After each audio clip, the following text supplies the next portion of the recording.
All right. Good morning, everyone. We're left to our own devices. We're going to get started. Chris. He got what he needed last week when he found out what class you want him to teach. And he didn't need to come back. As I understand it, there's a chili cook-off today. So I'm already smelling one chili thing over there that smells really good. And then there are others that I'm sure will show up. Thank you all for being here. This is our fourth and last Sunday of this series, not because I've run out of women to talk about, but because that's all they asked to do was 4 weeks.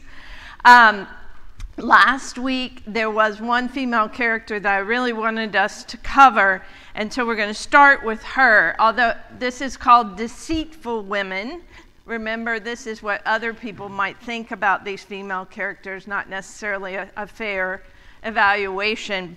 But the one I want to start with that can almost bridge between the risque women and deceitful women is the character of Bathsheba. Just a little bit of information. Bat is the Hebrew word for daughter, and Sheva is Sheba, like the Queen of Sheba. So this tells us perhaps that Bathsheba is not Israelite. We don't know. So, but anyway, Bathsheba gets a lot of bad press. Because I have heard, if I've heard once, I've heard it 1,000 times, she tempted David into doing what he wanted to do. I remember one day after the first class of Intro to Hebrew Bible, a person came up to me and said, "Oh, I've done a lot of study of the Old Testament." And I was like, "Ooh, Hebrew Bible, but go ahead." And he said, "Do you know that thing about Bathsheba? Well, she should have said no to the king's men and kept her purity." And I looked at this person like, okay, let me ask you a question. If this were a story that we would even put into 200 years ago, could she really say no to the royal king of her land? No. She probably would have been killed or taken by force, is what I said. And the person said, "Doesn't matter. It would have been better for her to die than to give in."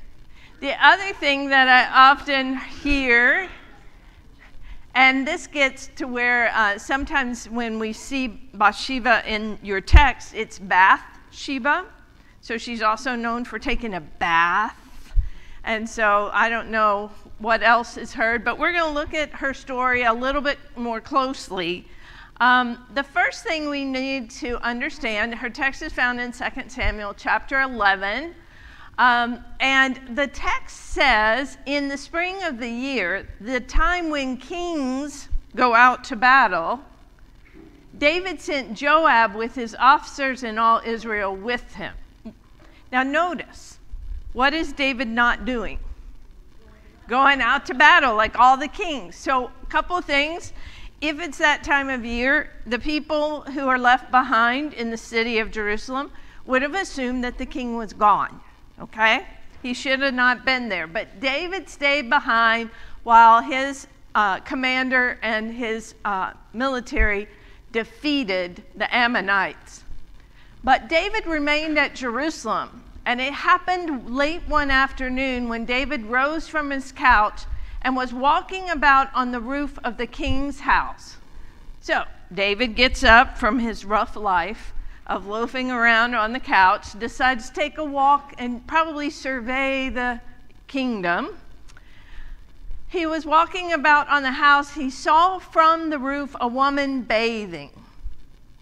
She was very beautiful. Now, we always assume that she was on the roof bathing, but at least at this point, we don't know where she's bathing. All we know is that David is looking out, being nosy, and looking to see what he can see. He sees this beautiful woman, and so he sent someone to inquire about who this beautiful woman was. And what he gets back is that this is Bathsheba, daughter of Eliam, the wife of Uriah the Hittite. At that point, David should have said, okay. Kept walking around looking for where he could see someone else. But instead, he doesn't do that. So here is Bathsheba. She may have been on her roof. We don't know that. She was bathing outside because guess what? They typically bathed outside because that's where they caught the water in the cisterns for any kind of bathing or washing. And so she is just doing her own thing. Going through a ritual, she's purifying herself after her menstrual cycle. And then all of a sudden the king's men show up at her door and say, the king wants to see you.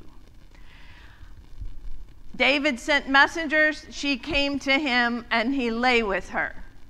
Did it say, oh boy, she got to go be with the king? Did she say, oh yeah, I get to be with the king? No, she had no choice in the matter, as this story is set up.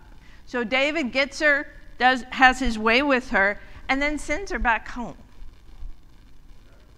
Not a very loving, committed kind of thing, but he's the king, right?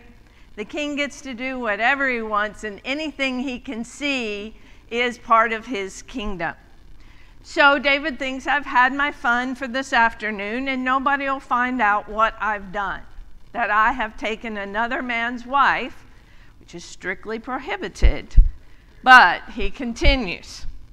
Well, sometime later, Bathsheba finds out that she is pregnant. And she says, sends a message to David, I am pregnant. And guess what? My husband's been out at war, so it's not his, and the only man I've been with is you, so guess what, king? This is your son or daughter, this is your baby, this is your child.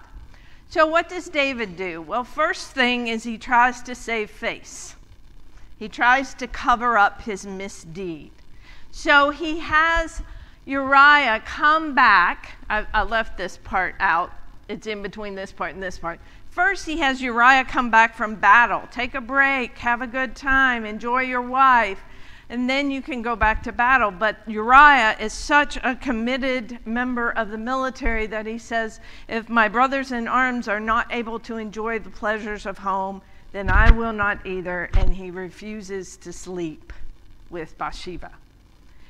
Okay, that didn't work. So David has to take one more step. Now, I did forget to say, it's probably early enough in the pregnancy that if Uriah had slept with her, they could claim it was a premature birth if a baby came a little soon. But that didn't work. So what does David do?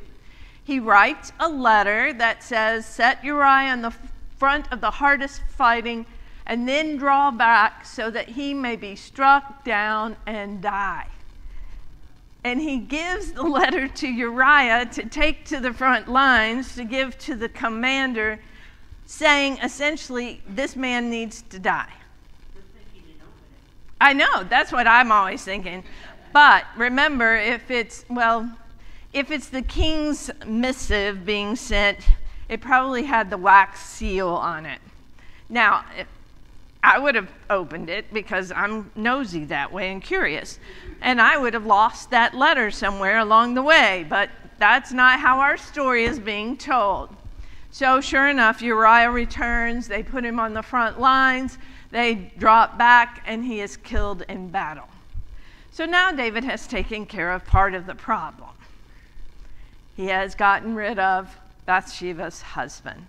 So at least Uriah couldn't accuse him of committing adultery with Uriah's wife. When the wife of Uriah, Bathsheba, hears that her husband is dead, she laments for him. Remember, she is a woman married to Uriah who has no guilt in this whole thing. She is an object in this political battle. When she's done mourning, then David sends and brings her to his house. And she became his wife and bore him a son. So now he's covered all tracks. He has Uriah gone. He has Bathsheba as one of his wives, not his only, one of his wives. And when she has a baby awfully early, nobody's really going to question that now that she's under the roof of the king. David thinks he's safe. He got away with it.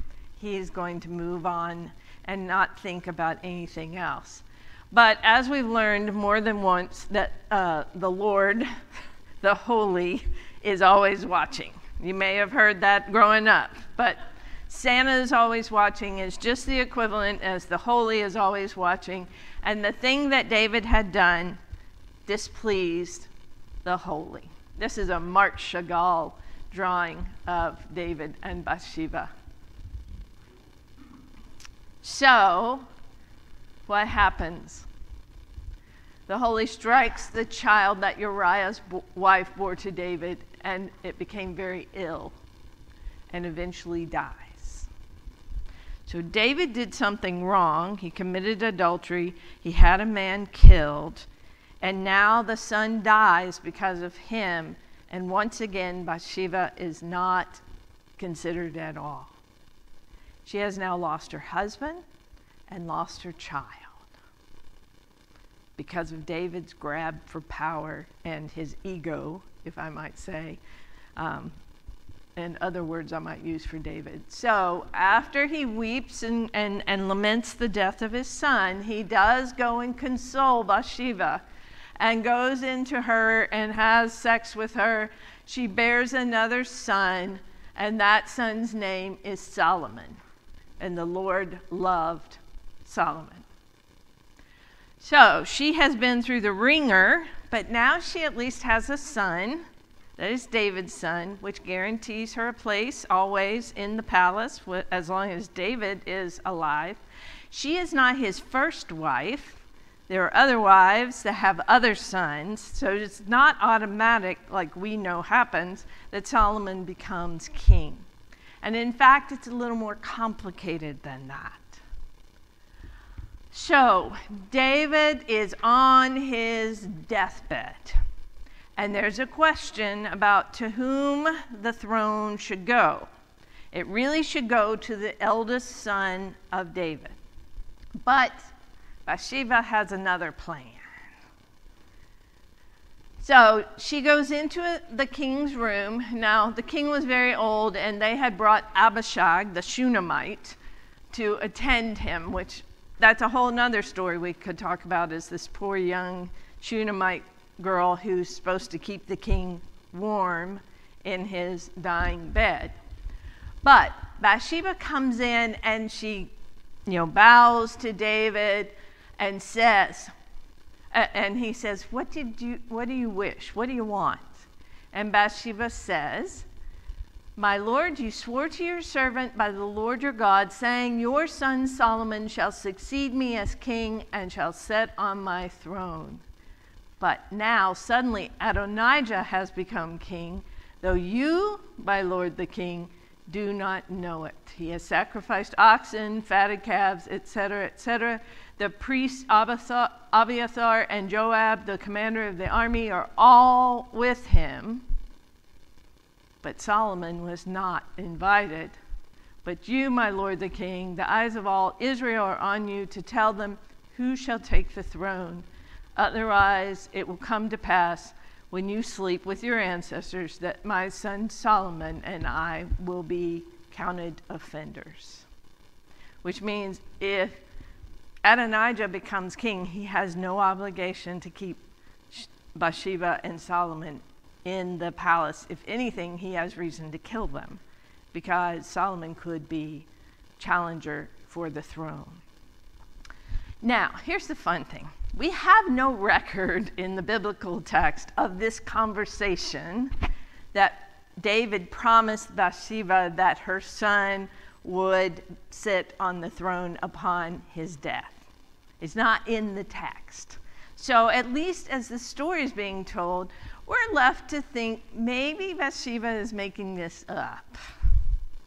And she feels like she's owed something after what David has done in her life. And so when the king is old and feeble barely alive, probably doesn't remember anything he did yesterday, much less something he might have done years ago. She goes in, gets an audience, and tells him this story, and basically says, you promised, now you have to do something about it. It's a pretty impressive task to go confront the king and lie, perhaps, but she knows that Solomon needs to take the throne so that she has a safe place. And I put up here this word Gabira, which is a Hebrew word that most loosely translated is queen mother. And there are, although there's only one queen in the Hebrew Bible, Atalia, there are queen mothers often mentioned.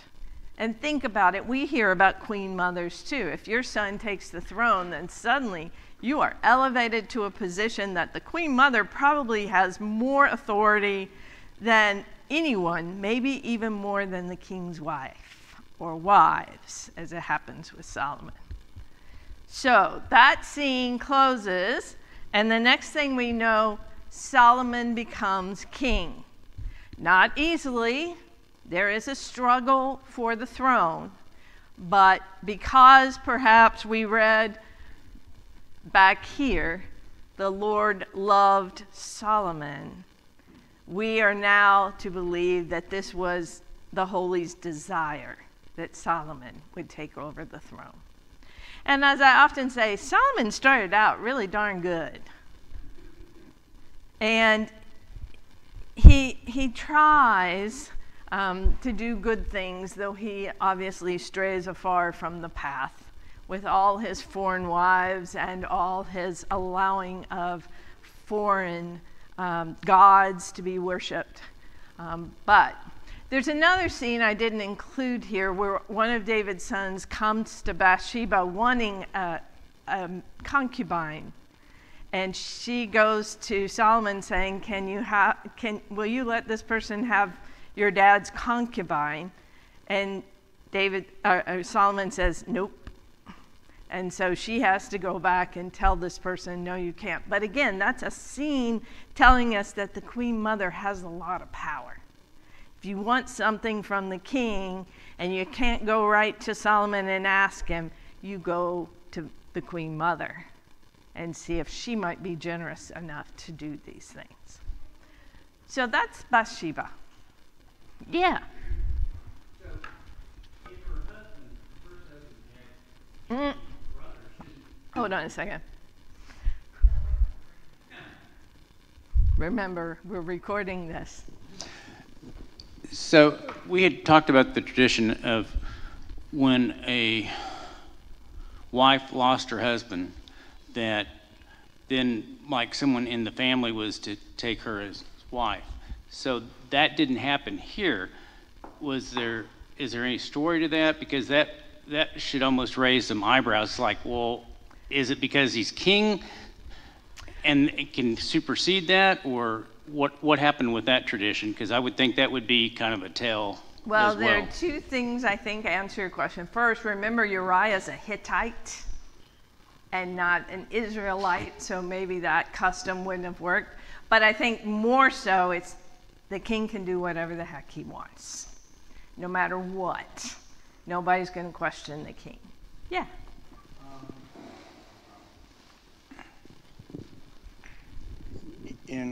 Growing up, and we heard all of these stories, you admire everyone, but these people don't seem too admirable. Mm-hmm. Could you explain? Oh, why the people like David don't seem too admirable? Yeah. Or even Sarah and Abraham aren't that admirable. I mean, Abraham passed off Sarah twice as his wife to save his own skin. There are lots of things I'm sure that different people say, but this is my read of it. I think that the story or the meta-narrative of the Hebrew Bible is that the holy chooses the least likely people to work with. Not perfect people, not righteous necessarily, not deserving people, but the ones that society would never deem worthy. So you get Abraham and Sarah, an elderly couple, and Sarah barren. But you also see the characters of these people are very human. Nobody's perfect in the Hebrew Bible. Nobody lives up to the ideal of what a good king should be, or the ideal of the priests are corrupt in Samuel's time, and all these different things. Personally, I think that's why I was drawn to the Hebrew Bible, is because I know I'm not perfect. And if there's a sense that the Holy can use people to do amazing things no matter what their faults, then surely I have a chance. What's the encouragement for average people to be righteous? The encouragement should be because that's what the Holy expects. I don't think it's a carrot on a stick thing, in my opinion. In my opinion, you're righteous, you follow the commandments, you do the right thing, because that's what the Holy asks of you. That's part of that covenantal relation. Huh? Yes, we have a conscience. We know when we've done something wrong. We're rational. We can figure out what would be a good thing or a bad thing. Now, I will admit there's some situations where the lesser evil is the only thing possible because of systemic pieces that we can't control. But yeah, I read a study one time that talked about humans are the only animals that blush from embarrassment because we have a conscience. So, good question. Anything else? Yeah. Oh, microphone. You know, it was interesting that thinking about this, it was obvious that God has a plan in all this, because in other situations, David would have been struck down. Yeah. And Bathsheba would have been the one that would have had sympathy. But, and not only that, if David had had any children with her, after he got struck down, then the children would have been cursed. Yeah. And it would have gone on. And we have to remember who's telling the stories. And for the traditions of the Hebrew Bible, David is an ideal of what a king should be. Maybe not the most righteous all the time, like maybe Josiah later on or something. But David's time and Solomon's time is kind of the golden era of the monarchy. So yeah, and if David is a man after the Holy's heart, then, as I think I said the first Sunday maybe, one thing that happens with David is when he's confronted, he typically repents for what he's done. Remember, also in the story of Bathsheba, that Nathan the prophet goes to David, tells him this story about a man who took another man's property or animal, that's what it was, and then says, "You are that man." So he does get called out on that, and David repents. Now, again, Bathsheba's not the concern of how she feels about being essentially raped, carrying her rapist child, losing her husband, and then ultimately losing that firstborn child she has. So, good question. And one more question. You mentioned about the only queen in the Hebrew Bible. I can't remember her name. Atalia, yeah. What about Esther? What about who? Esther. That's not an Israelite queen. Sorry, I should have been a little clearer, but yes, as far as the history of Israel or Israel-Judah, there's no queen other than Atalia. And she's not portrayed very well. Okay. That's another story. Good question. Yeah, Esther is queen in the Persian Empire. That's right. But good question. All right, was there another question? Yeah. Well, I'm kind of always puzzled by David. So I guess his value is that there was a lot of gain for the Israelites under his reign, right? Mm-hmm. A lot of victories. Mm-hmm. And the Psalms are attributed somewhat to him. Mm-hmm. But is there, so all this stuff with Bathsheba, that was just like, no big deal. Mm-hmm. But I don't know, I personally find his behavior appalling. And it sounds like it continued to his MO basically continued to his death. Yeah. And again, I think one of the things that makes David great is really, David is the first king. Saul was kind of a warrior king judge. So David becomes the first king that unites the kingdom in a way no one else has done. He builds a palace and centralizes worship and the government into Jerusalem. So there are some things that he does that gives him all this cred in the Hebrew Bible. But yes, I find his behavior appalling too. And I'll tell you, my mother-in-law, who was here a couple of weeks ago, who is much more conservative than many of us may be, I was a little anxious with her hearing what I was saying. And on the way home that day, she said, David was just a cad. I'm like, yes, ma'am, he was. And that was a big deal because, you know, again, a lot of people are taught that David was great. All right, we're going to move on. Actually, we're moving backwards to move on. And we're going to look at another woman that often gets portrayed negatively by interpreters, and that is Rebecca. And we're all like, oh, Rebecca, she was, you know, the wife of Isaac. She was the mother of Jacob and Esau. But let's look at the story a little more closely. Her story is found in Genesis 22 to 27. We first meet her in Genesis 22, verses 20 to 24, where we get a genealogy. And this is also we would know who Rebecca is. She is described as the daughter of Bethuel, the great niece of Abraham. And so we get her genealogy, so we know that she is from among the people of Abraham, and really Sarah too, and has the right genealogy.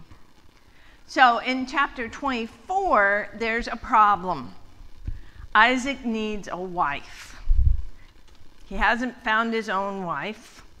And when Abraham dies, Isaac would need to inherit what he has and produce some sons to keep the lineage going. Now, there are a lot of thoughts as to why Isaac needs help finding a wife, but we're focusing on the women in this particular thing. So the story goes that Abraham sends his servant back to his own people to find a wife for Isaac. And so we have this great kind of story where Abraham's servant gets to a well. And I always say wells in the Hebrew Bible are bars, pickup places. And it almost always is ladies' night at the well, because this is where people find their spouses most often. And so when the servant gets to the well at Nahor, he's really worried. I've got to find the right woman for my master's son. So he makes a little deal with God to ensure success for his mission. And he says, the woman who comes and offers to not only give me water, but also water my animals, then that woman I'll know is your pick to be Isaac's wife. We all have made those prayers, right? God, if you only get me out of this, then I'll never do that again, or all sorts of things. So along comes this beautiful young woman that we are told she's fair to look upon, a virgin whom no man had known. She has all the characteristics that is needed in a potential mate for Isaac. But remember, he's waiting to see if she lives up to what he has asked. And so she does. She not only offers water to him and his entourage, but waters the animals, does great hospitality. In my mind, Rebecca is equal to Abraham in hospitality. She does all she can, but there's still a question in the servant's mind, and so he asks about her family. And when he finds out that she is of the lineage of Abraham, he has a final decision. She is the woman for Isaac. She also invites everybody back to her house, to her parents' house, so they can have those other things that hospitality requires, food and shelter for the night. So, here's Rebecca. She has no idea what's going on, but she's met all the requirements. There's jewelry, there's all sorts of fun things that are going on. But when they get to the house, the servant of Abraham wants to ask for her hand in marriage, we would say today. So he goes to her father, Bethuel, and to Laban, her brother, and her mother are all part of the conversation when he says, I want your daughter to come with me and marry a man she's never seen. Now that's not all that rare maybe back in that time, but she not only has to go marry someone she's never met before, she has to leave her homeland and go to a place that is yet unknown. That's where I also draw that comparison to Abraham and Sarah and Rebecca. Not only is she hospitable, but she too is being asked to go to another place. And all of that would have to be on faith. And ultimately, the group asks Rebecca what she wants. Now, isn't that intriguing? A woman gets asked her opinion. Normally, we'd expect that the men would work it out and tell her what to do.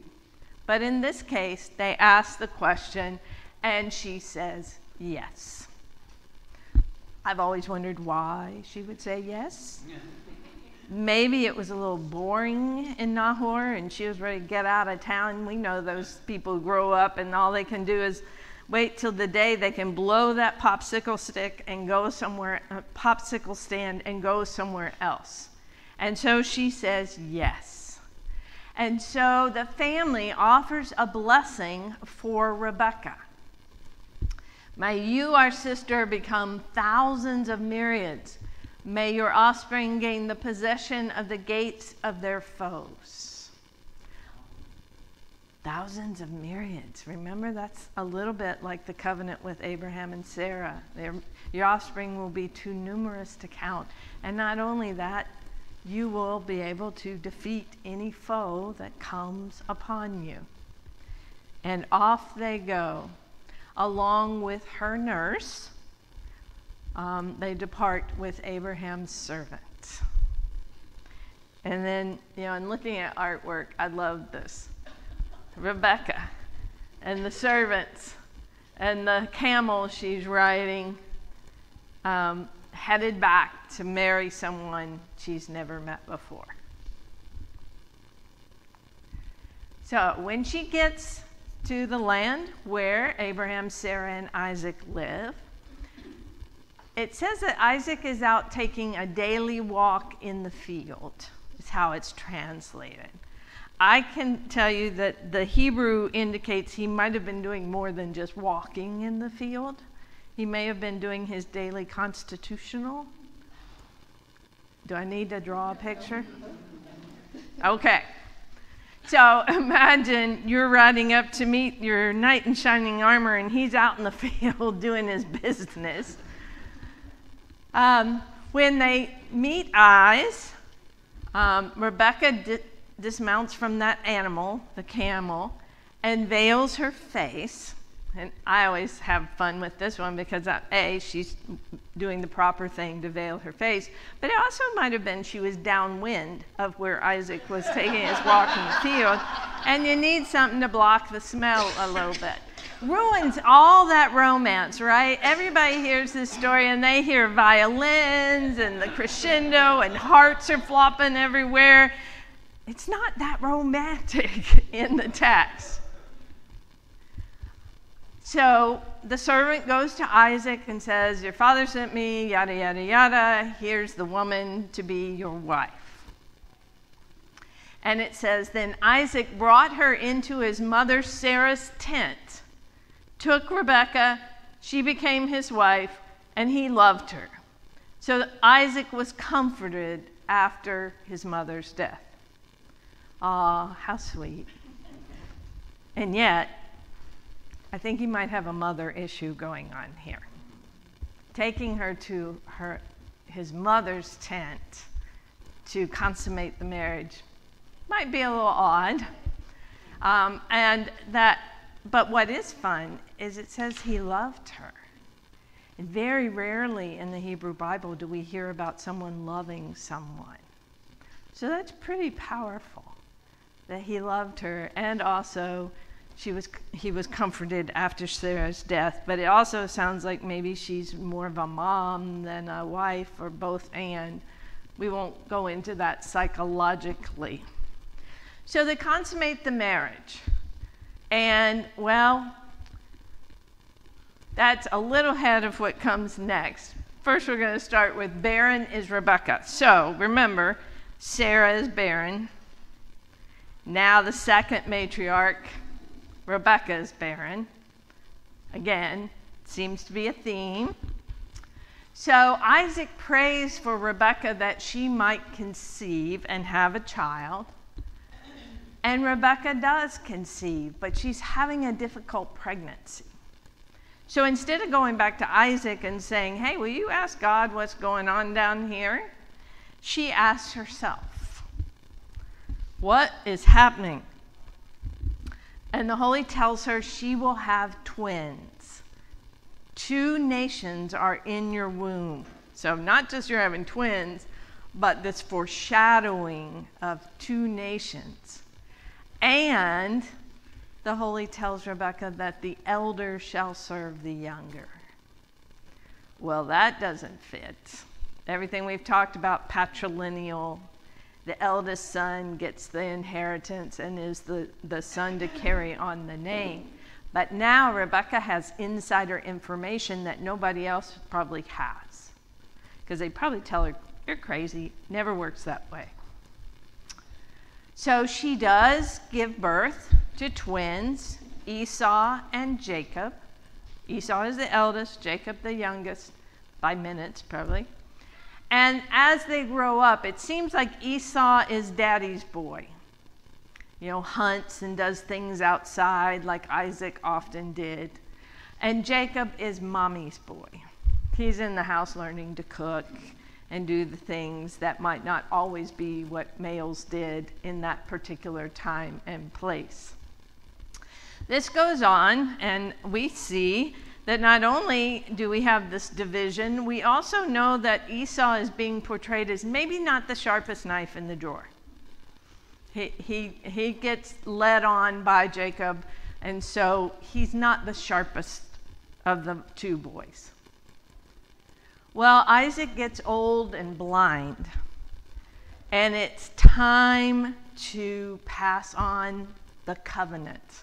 The covenant made with Abraham and Sarah, now with Isaac and Rebekah. It has to go to the next generation, and the way the story is set up, there's only one covenant. It has to go to one person, normally the eldest son. But Rebekah knows that's not what God wants. She does not, though, have the authority to make that decision on her own. She can't pass the covenant on. It's always the father. So, of course, Isaac is ready to pass the covenant blessing to Esau. He's the oldest. And Rebekah says, you know, this is desperate times. The covenant is really in crisis. It's about to go in the wrong direction. It should go to Jacob. So, that was weird. There we go. She and Jacob work together to trick Isaac so that Isaac will get the blessing. Now, what do? Remember, Isaac is blind. We also learn that Esau's hairy. Don't know why that's important, but he is. Hairy. And so what do? They dress Jacob in hairy suit of some sort, and he kind of starts to smell like the outdoors, like Esau, so that then when he comes before Isaac, Isaac can only feel and smell. He can't see that this is not the right son. And so Isaac blesses Jacob instead of Esau, which causes some family division. Let's just say that. But you know, the sibling rivalry started in Genesis, yes, and it goes on every generation. Isaac and Ishmael, Jacob and Esau. It'll go on with Joseph and his brothers, and it also goes on with the next two women we're going to talk about. What I often point out, though, is the kids are not normally the ones that cause the division. It's the parents.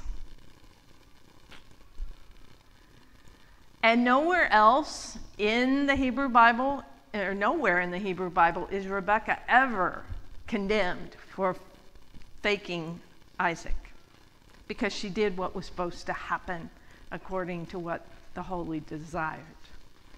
Now, with Esau pretty doggone angry, she decides that Jacob needs to get away from her people, and he can then escape Esau's rage and maybe prevent fratricide. And so Jacob goes back to where Rebekah came from, Nahor, in order to get a wife. And we find out with Rebekah that where she was buried. We learn about Sarah's death and where she's buried, and we learn about Rebekah's death and where she's buried.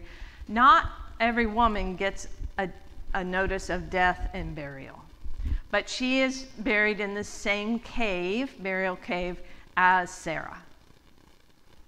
This is kind of their stake in the promised land.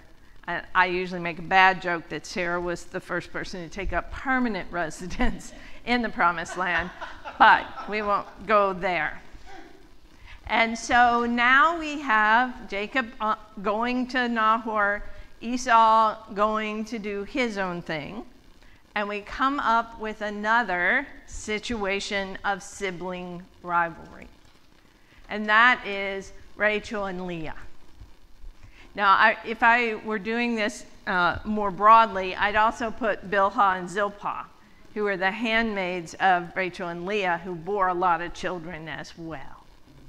But just to remind us, it is a story of romance, intrigue, and suspense. Jacob is on the run from his brother. He happens to stop at a well. We know what happens at wells, so we're not surprised that he meets Rachel at the well. We're in Genesis 29 to 33 and chapter 35. And so he's in the land of the east and saw a well and flocks of sheep, and the stone on the well's mouth was large, and all gathered the shepherds would roll away the stone. He asked, "Where do you come from?" And they say, "We're from Haran. Do you know Laban, son of Nahor?" "Well, yeah, we do." "Is he okay?" "Why, yes. Here is his daughter Rachel coming with the sheep." And the first thing I want people to recognize, we assume all shepherds are male, but she is keeping the sheep of her father. And so here she comes, and Jacob sees Rachel, and Jacob went up and rolled the stone away, being gallant, and says, here's where they can water their flock. Then Jacob kisses Rachel, weeps aloud. And Jacob told Rachel he was her father's kinsman and that he was Rebekah's son. And she runs home to tell her father. So you get this love. This is more romantic. Their eyes meet and they're like, oh my gosh. And he runs and kisses her and weeps aloud. It's a homecoming of sorts. He's finally with his mother's people, but it's also, she's a pretty good looking woman. Here he has met her. So Laban had two daughters. The elder was Leah. The younger was Rachel. Leah's eyes were lovely, and Rachel was graceful and beautiful. Now, if I were translating this as a paraphrase, I would say Rachel was beautiful and Leah had a good personality. Yes. Weren't they his cousins? Yes. Okay, they were cousins. Yeah, but we have kissing cousins all the time. And All right. So if Leah's the oldest sister, she should get married first. It's the way it should work. And if she's not the prize that Rachel is, her father may wonder if he'll ever get her out of the house. So sure enough, Jacob works out a deal with Laban that, if I work for you for 7 years, will you give me Rachel as a wife? And so he does, and we're told it seemed but a few days in his eyes because he loved Rachel. And then Jacob said to Laban, I've done my time. Give me my wife that I may go into her, for my time is completed. Sounds good? But Laban is, like Jacob, a trickster. And so what does he do? He gathers together all the people of the place for the wedding feast. But in the evening, he takes Leah and brings her to Jacob. And he goes into her, and Laban gave his maid Zilpah to his daughter Leah to be her maid. But when morning comes, it's Leah in the wedding bed. He's been tricked. Now Leah is essentially married to Jacob, but he doesn't want her. He wants he wants Rachel. So, of course, everybody asks, didn't he know it was Leah that night when she came in to the tent? And how did he do this? Well, a couple of things. One, it was very dark, I'm sure. And two, wedding feasts were usually a big drinking occasion. So, a little drunk, maybe even surprising he could consummate the marriage at that point, but he does. And so now he is angry with Laban, and so he goes and says, I want what you promised. All right, work one more week and I'll give you her. And he did so. And then Rachel was given, and Laban gave his maid Bilhah to his daughter Rachel.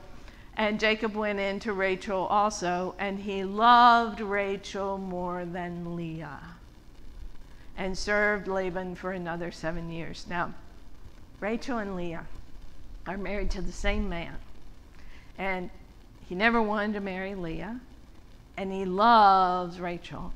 And I often ask people, do you have a sibling? I have 2 older sisters, but one sister was 7 years older than I am, and we had to share a room growing up. We drew a line down the middle of the room. That was your side, this is my side, don't you dare cross that line. So when I think about sharing the same husband, I'm like, wonder how that worked. But they work out a deal, undoubtedly, that he's going to spend, Sunday, Tuesday, Thursday with one, and Monday, Wednesday, Friday with the other, and Saturday is Shabbat. That's right. Very good. I had to work that out in my head really carefully as I was. All right. So, 2 sisters sharing the same husband. It's a bad idea, and there will be a commandment against it. But because Jacob loves Rachel, God takes pity on Leah and blesses her with 4 sons. And so in society's eyes, Leah is not only the first wife, but she has given him 4 sons. Rachel becomes envious because she's barren and complains to Jacob, but he blames God for what's happening. So what does she do? She gives her handmaid Bilhah to Jacob to consummate the relationship. And if they bear a child, if Bilhah has a son in particular, legally it is Rachel's child.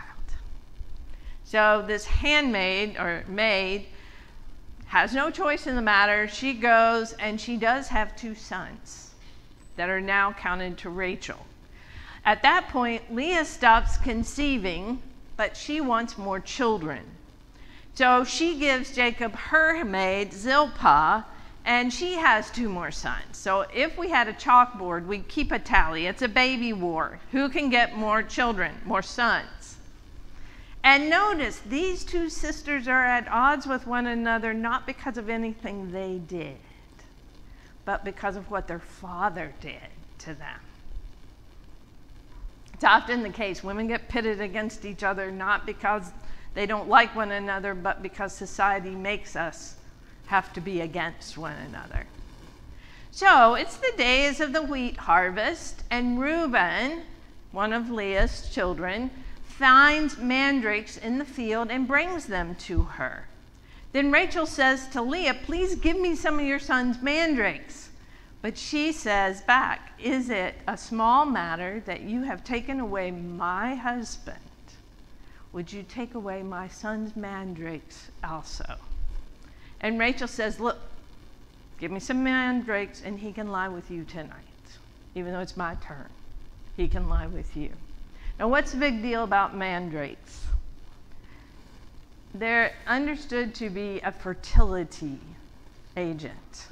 So that's why they're fighting over it, and particularly why Rachel wants to have the mandrakes, because she still hasn't had a child of her own. So they make the deal. And I always have this idea. Leah goes running out to meet Jacob when he gets home and says, "Guess what? You're with me tonight." And Jacob, like most of the patriarchs, goes, "Okay, whatever, I'll go." And she does conceive and have a son whose name is Joseph. That's why Joseph becomes the favored son, because he was born of Rachel, whom Jacob loved. Poor Leah. Poor Leah. So that's one part of her story. The other part that I really like is when Jacob wants to leave Laban and go away so he can have his own life. And that means taking some of the flocks and Laban's 2 daughters and their maids. And so in the midst of all this, when they leave, we are told that Rachel has taken her father's household gods. Now, what are those? We don't know. Might have been fertility gods, clay figurines. We know that houses often had altars in them. Particularly, remember, we don't have a central place of worship like a temple or anything like that. So this is the household worship gods, and she takes them. Now, why does she take them? I'd be wanting to get back at my dad, because remember, he's the one that gave Leah to the man who wanted me. So after they parted ways, Laban realizes the gods are gone, and he goes rushing to find Jacob, and Jacob's like, "Nobody took your gods. Calm down. It's no big deal." And so he says, "Check us out. Search for them." And so he does. And he gets to Rachel's tent, and it says, now Rachel had taken the household gods and put them in the camel saddle when they were leaving, and she sits on them. So when Laban comes into the tent, he doesn't find them, and she says to her father, "I'm not getting up because the way of women is upon me." She's menstruating, supposedly, and that will make a man run away yelling and screaming back then. And so she keeps the household gods, and Laban has to leave knowing that they're not there. So again, to me, this is her getting back story.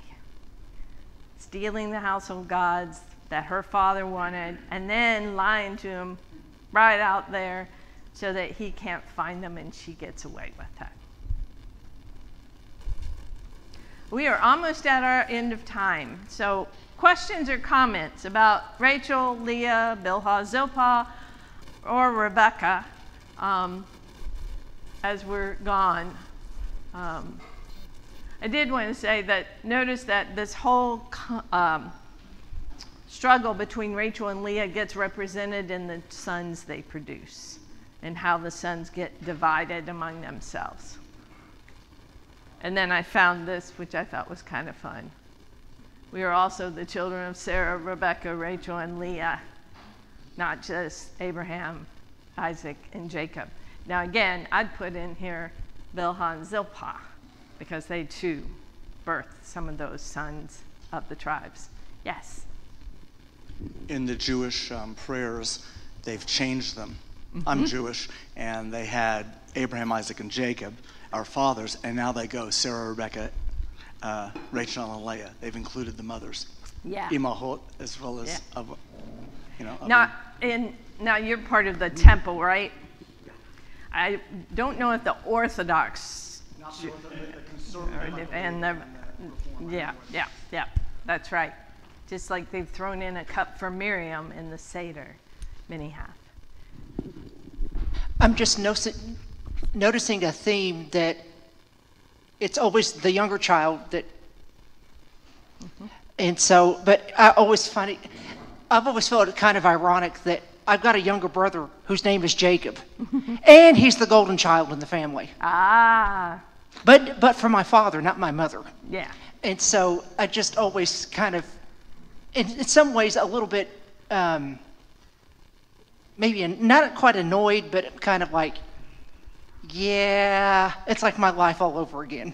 And see, this is what's fun. Again, that's another example that the Holy's choice is not what society's choice should be. But I'm the youngest. That's why I love these stories. The youngest always comes out on top and is always God's favored. Now, I didn't realize that that was a reading lens until I said something about, the youngest are God's favorites kind of thing, and that's the way it should be. And I was preaching in a church, and there's actually a youth sitting up front, and they are the oldest child, and they said, hey, wait a minute.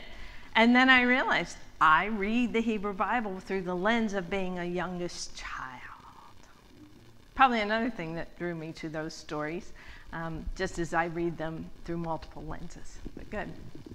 All right, we didn't get to talk about two of my favorites, but I'll just name them here, and that's Shiphrah and Puah, who are the ones who lie to Pharaoh in order to save the Hebrew male children at birth.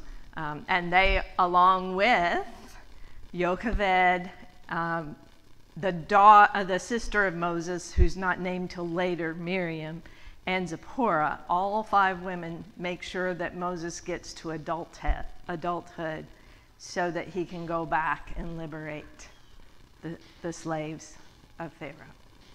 Thank you all very much for your time. You mentioned that brownies were your favorite. Yes. Thank you very much. Oh, thank you. Save some for Michael. Don't eat them all on the way home. Oh, He they're all doesn't eat chocolate, Well, so there you they're go. all mine. Thank you very much. And you didn't put nuts in them. No, they're the plain. I was plain. I am too. In Grandma's brownie pan. Oh, yeah. Thank you very much. All right. Well, y'all have a great day. Sure, you'll have fun with Chris when he does his thing. And enjoy the chili today. It's not quite a chilly day, though.